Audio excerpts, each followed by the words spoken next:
Our final speaker for today is Mr. Laolu Osanyi. Laolu will be speaking on development of medical legal practice in Nigeria. Um, Laolu is an internationally renowned medical legal consultant. He is the vice president of the World Association of Medical Law. He currently serves as the first and only African on the board of governors of the World Association for Medical Law. Laolu is the chair, Committee on Medicine and the Law of the Nigerian Bar Association section on legal practice. He is the founder and convener of the Nigerian Medical Law Summit, and he is the chief counsel of First Counsel Solicitors, a medical legal consultancy firm in Nigeria. Please join me in welcoming Laolu to the podium.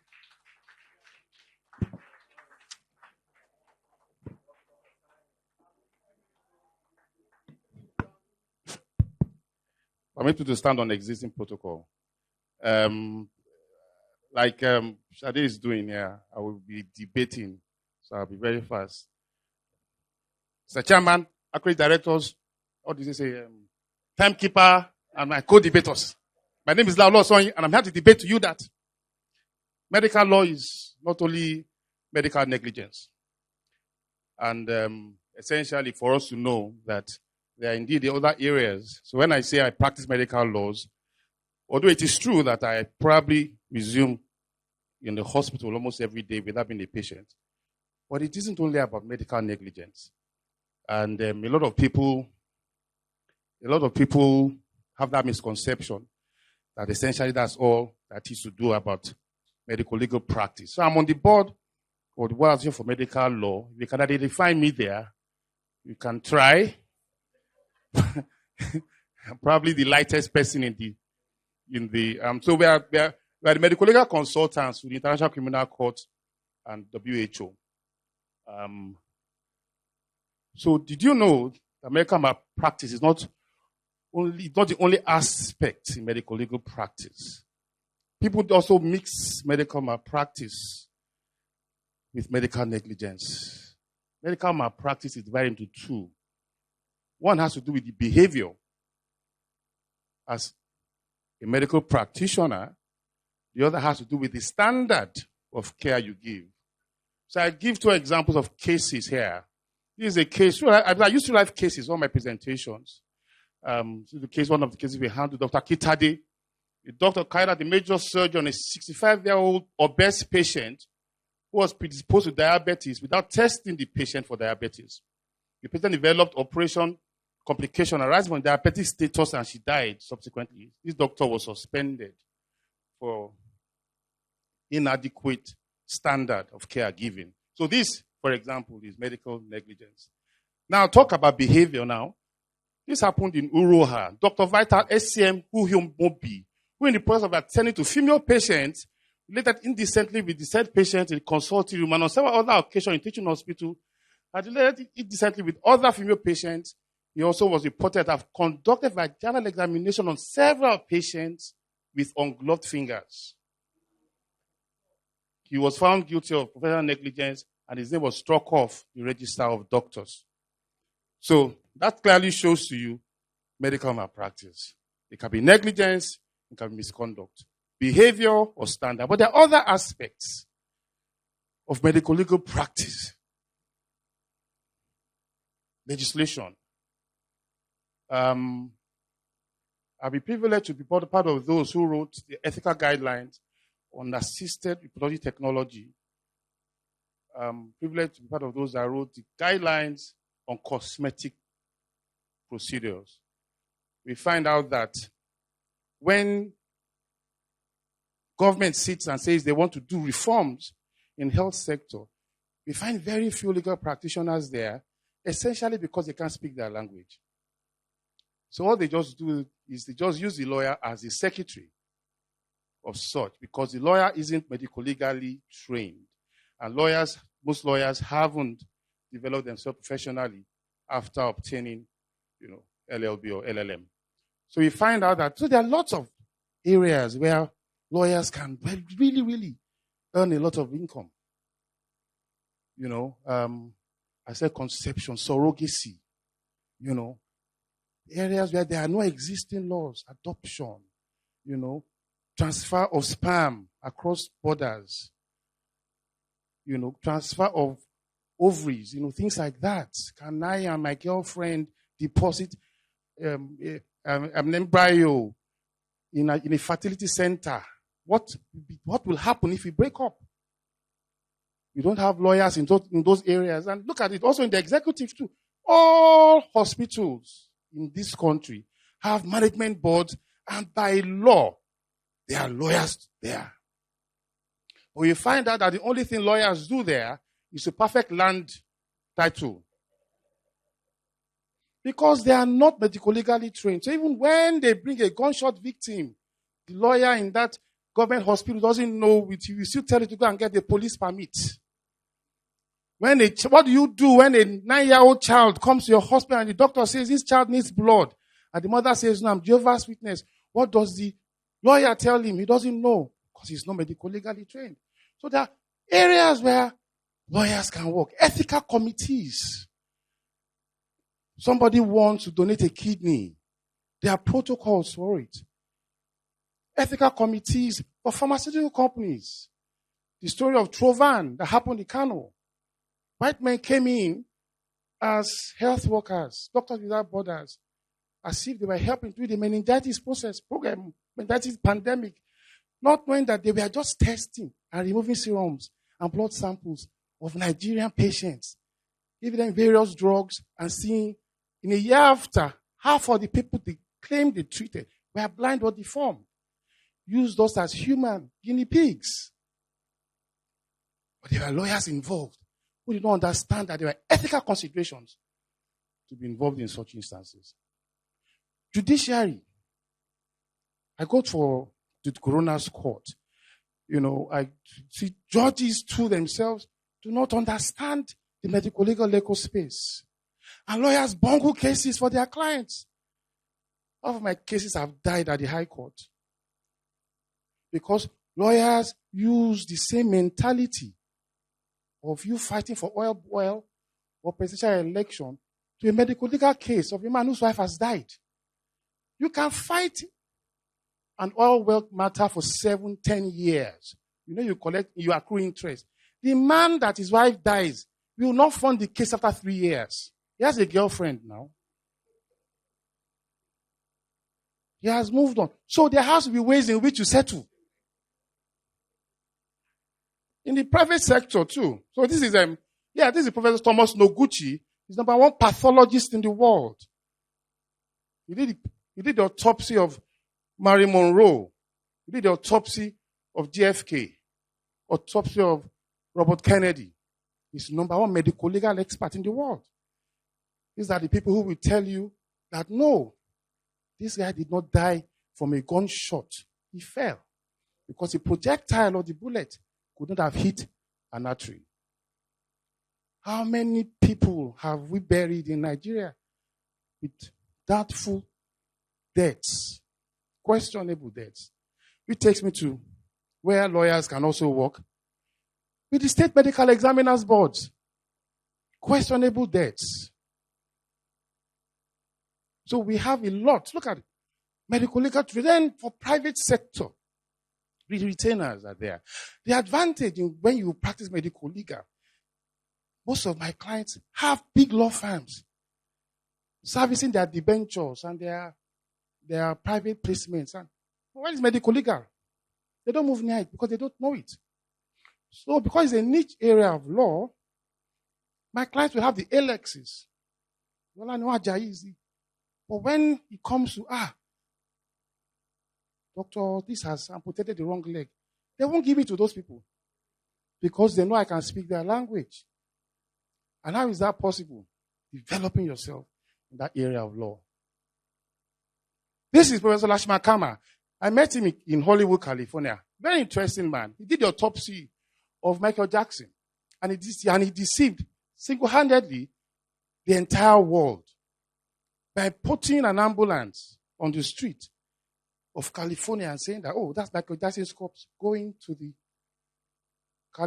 California Los Angeles Medical Examiners Office. Meanwhile, he has snuck in an ambulance and an helicopter, picked Michael Jackson's corpse, take Michael Jackson's corpse to the hospital while he was deceiving all of us with CNN, showing an ambulance, and people were throwing flowers at the ambulance for 2 hours. Before the ambulance got to the hospital, they had finished the autopsy. That was the lecture he delivered to us. We found out that the only solid thing in Michael Jackson's stomach, tablets. And naturally, they did toxicology and they found propofol and other serious medications. It meant that Michael Jackson was living as if he was in a theater. Propofol is what you use for serious operations. But that was what Michael Jackson was using to go to bed. Private sector, this is huge. Artificial intelligence, telemedicine, telementoring. Oh, huge legal issues there. Telementoring is where my boss, Professor Polodoku, is a professor and head consultant of brain surgery, but he's currently in California and is directing me Laolu in Nunikon on an operation. Am I making sense? Now, the question will be, why is telling me go take the incision to the left? Is it licensed to practice in California? Where is instructing me? That's telemedicine and telementoring now, where technology is being used to advance medical practice. This is Bennett Umalu. He's the one that founded chronic traumatic encephalitis. They did a film on him called Concoction. The one that found out that hitting of heads together makes those athletes eventually commit suicide or kill themselves. So he found wrestlers, American footballers, who usually give themselves headbutts, had proclivity of having CTE, chronic traumatic encephalitis. Private player can also defend medical practitioners. That is even the easiest. They pay well. Because when their licenses are at stake. They can also lecture in the faculties of law, colleges of medicine, nursing school, national postgraduate medical colleges. I gave a paper here, University of Coimbra in Portugal, on the Ebola patient migration when I talked about the patient who had diplomatic immunity during the Ebola crisis and entered the Nigerian airspace. We couldn't arrest him. We couldn't detain him because he claimed he was an ambassador. But yet, he had an infectious disease. What do you do in such instances? Public law needs to be amended. This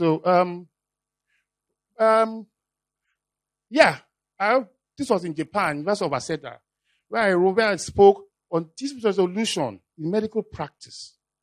And I told myself, if people can negotiate, if people can buy ticket to London, and I give you terms and conditions, if I can go to my dry cleaner and I give me terms and conditions, why can't patients come to my clients' hospitals and the hospital will give you terms and conditions? So I brought about what is called the arbitration clause. Some of my hospitals use it now. For non-emergency patients who walk into Reddington, I'm not mentioning names, walk into some hospitals, for non-emergency, I want to register my wife for antenatal. We will put it there. Should there be a dispute in this relationship, parties must explore alternative dispute resolution, which essentially means that you will not run to court, first of all, to institute a matter against my hospital. So when we started doing that, we found out that we had a massive drop in futile, unnecessary litigations. I have a case I'm handling now. The patient is in my hospital for 1 billion naira because he did COVID test on a Monday. He was positive. His daughter, 10-year-old daughter, did COVID test on a Monday. She was positive. And on Tuesday, she did it. She was negative. And now this lawyer couched it in such a way that child now has post-traumatic stress disorder. That child has sleep disorder. That child is not, like a 10-year-old child doesn't even know the implication of having been. But again, medically, you can be positive today and negative tomorrow, isn't it? So we get frivolous lawsuits. So if we have things like arbitration clauses. It will help you in mitigating unnecessary litigation. As I end, malpractice happens everywhere. This is a case. Mortuary attendant releases corpse to the wrong family on burial day. It happened. Her name is Mrs. Ayoka Buhari. Her body got missing at TOS mortuary at Bagada General Hospital. So what happened was two families had two corpses. The first family came, and then the mortuary attendant wrongly packaged this corpse, gave it to them. So when the other family now came and said, that's not our mother. Are you sure? Look well. They said, no, that's not our mother. They say, there seems to be a problem. What's the problem? I think we gave your mother to the wrong family. So by the time they ran to maybe Songwater from Bagada or somewhere, so they said, sorry sir, there's an error. What's the error? That is not your wife. The man said, I'm sorry that he has buried his wife, that he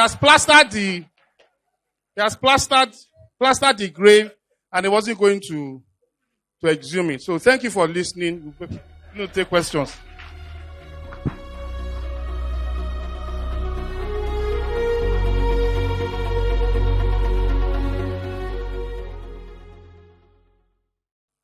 And for Laolu, are you aware of any Nigerian law faculty offering any undergraduate or graduate course in the area of health or medical law?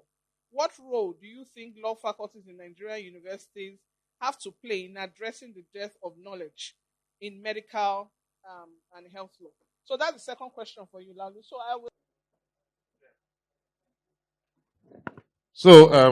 I have some questions here. I will answer Dolapo's question, that is medical practice a contract in the first place? And I'll share a true life experience. I was in California at a hotel called the Millennium Biltmore. That was where they had the first 20 Oscar awards. I went for a health law conference and I sat with other medical legal experts. I went with my wife. My wife was an Igbo lady, Chinwe. So we sat down, was true life story, Singaporean restaurant, and my chair just broke and I fell on the floor, flat on the floor with a wooden chair. So my friend said, Ola, don't move. My wife said, Chinekemeo, Laolu, stand up. They said, Ola, don't move. My wife said, Laolu, in the mighty name of Jesus, stand up and rise in Jesus' name.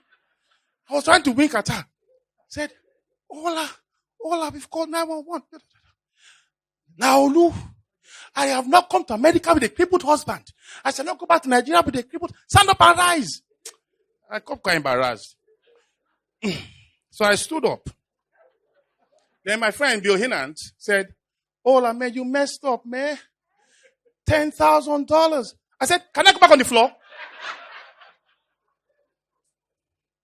Medical practice is a contract. In every contract, we have offer, acceptance, consideration. Offer is, the doctor has said, Laolu Clinic, you come to me. I'm not feeling well. You lay on the table. You pay. It's a contract. And contracts can be written and unwritten, can be oral or implied. So it's a contract. The only time where the law doesn't allow you to do anything contractual in medical practice is situations of emergency. So the law says, National Health Act says, no hospital and no doctor shall refuse to treat a patient for whatever reason whatsoever. So in that instance, so they bring a gunshot patient here, you must treat if you are a hospital. However, a doctor working in ShopRite has the right to walk past an accident scene and not touch. Legally. Ethically, yeah, but legally, no. But the moment he touches, he has activated the doctor-patient relationship. So that's why in the airports, in the plane, they say, is there any doctor in the house? You say it. Some people will just sit down. Because they understand the implications that can arise from it. The moment, although the standard falls, because they know that you don't have all the luxuries of your operating theater. But the moment you... So, if you're a doctor of theology and they say, is there a doctor in the plane? And I say, yes, I have PhD in theology. You are not the person they're looking for. If you go and touch, it's manslaughter. You understand? So the only time you can't really put an arbitration clause there is emergency situations, because that will be under duress. You understand? So if I want to register my wife for antenatal, she hasn't delivered, then give me your terms and conditions. Delivery is 1 million. And consultation is. And there you can list. Because now we have a lot of instances where patients go to hospitals and breach other patients' rights. Patients go to hospitals and carry phones and record other patients. You understand? So those are the things you can have in your T's and C's. It's amazing. I have a lot of clients as hospitals as clients. It's only in the hospital that somebody will walk into and demand a bed. You can't even enter Modern Hall and ask for a bed. They will ask you, where are your documents? Where are you? Do you understand my point? Look, you go to Dubai, you go to America, you buy tickets. They will tell you, if you don't get there 2 hours before, even though you have bought a valid ticket, what will happen? They won't carry you. You have paid though, your money, Abi. The dry cleaner will tell you, if I burn your dress, it's 10% of the money which you paid me to wash it. So why can't the hospital give you terms? And that's why I try to tell them that they must appreciate that it is a business. The problem they've always had is that they have this Messiah syndrome, that they are doctors, they have come to save lives. But the same patients they are trying to save are the ones suing you for 1 billion naira. You understand? So you have to understand that you must run it as a practice. Then somebody asked a question online. Either Faculty of Law is teaching medical law. One of my colleagues, Mrs. Adegbite, am I correct? Mrs. Adegbite is she's an expert in medical law. Maybe they have not started teaching it yet, but I have attended international conferences with her, and we have done some work before, in the past. I do know that Ife does too. There's a Dr. Yusuf in Ife. I'm also on the editorial board of the medical malpractice law journal, which is the cases handled by Medical and Data Tribunal. You understand? So I do know for a fact that some people in the academia do approach me for material. This that does that. There's somebody in Ife, Yusuf, and a couple of others like that. So, and to make matters worse for we lawyers, and that's why I say opportunities are bound. The standard in which Professor Bolodeku would take to admit us to be in his academic team might not be as stringent as when you say you are going to teach health law, medical law at the College of Medicine. And they need them there too. Because most of my clients here on patients' rights or medical legal issues is when they have killed the patient. They're not being taught in schools. So most of the times, the first interaction they have with medical law is after they have slaughtered someone. No doctor wakes up in the morning to say, who am I going to kill today? No, but they do certain things that we just dovetail into problems. So there are opportunities there. What we just need to do, kings talk to kings. If you cannot speak their language, you understand? You can't entice them. So there are opportunities. Like I said, you just look at how many teaching hospitals we have. You understand? And you teach medical law in them. You will teach nursing schools, pharmacy, radiography, abound. So I think I've answered your questions. Thank you.